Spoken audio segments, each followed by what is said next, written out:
Dr. Ramakgopa ke moswaratlotlo yo mošwa wa mokgatlho o busang.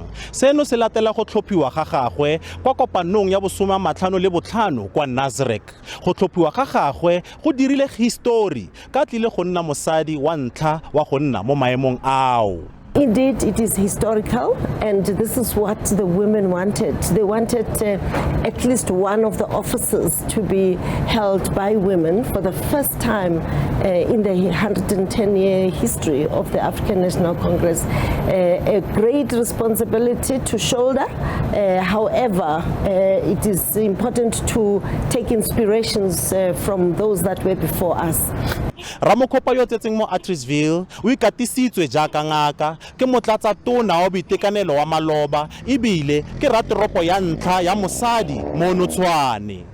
Baagi ba Atteridgeville ba ba motlotlo ka diphitlhelelo tsa gagwe. Gwen ra leboga male mote o rile motlotlo o file Atteridgeville le bitso re beile mo mmepeng. We're looking up to people like Ditaba who is a country go pele. We are very excited as the CGE about the outcome of conference. The appointment of 3 women to the top 7 is very exciting. The top 7 of the ANC is very exciting. Baagi ba Atteridgeville ba tlhagiste ditopo tsa bona go boeteledipele jo botšwa jwa mokgatlho o busang. Go tlhomiwa ga Ramakgopa go tla ka nako eo ANC e lebaneng le dikgwetlho tsa matlole. Offense Stimo, SABC News, Atteridgeville.